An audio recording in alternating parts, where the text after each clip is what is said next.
Sementara itu, saudara, hingga saat ini lebih dari 91% warga dari kelompok sasaran vaksinasi COVID-19 di Banda Aceh sudah tervaksin COVID pada tahap pertama. Sedangkan untuk dosis kedua baru berjalan 54%. Sementara jumlah sasaran warga Banda Aceh yang divaksin adalah 48.904 orang. Kabid P2P Dinas Kesehatan Kota Banda Aceh Desvita menjelaskan, ada 3 kelompok sasaran vaksinasi COVID-19 di Banda Aceh yang terus dikejar cakupan vaksinasinya, yaitu tenaga kesehatan, pelayan publik, dan kelompok lansia. Hingga tanggal 28 Juni 2021, tenaga kesehatan yang telah divaksin pada dosis pertama berjumlah 8.683 orang, atau 136,1%.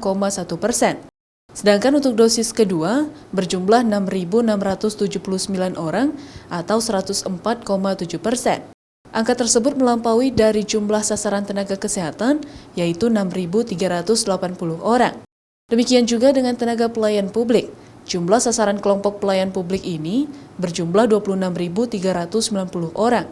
Pada tahap pertama, pelayan publik yang telah divaksin berjumlah 28.662 orang atau 108,6%.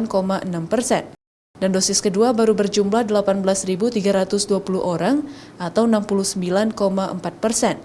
Dan untuk kelompok lansia, dari target sasaran 16.134 orang yang divaksin, hingga saat ini vaksin tahap pertama baru 1.800 orang atau 11,2%. Dan tahap kedua baru 927 orang atau 5,75%. Dari 48.904 ini ada 3 sasaran kita. Yang pertama adalah nakes, yang kedua pelayan publik, dan lansia.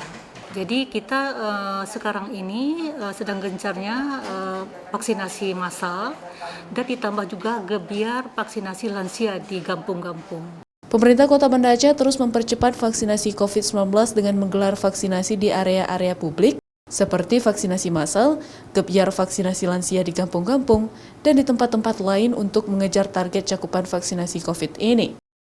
Mustajab, Kompas TV, Banda Aceh.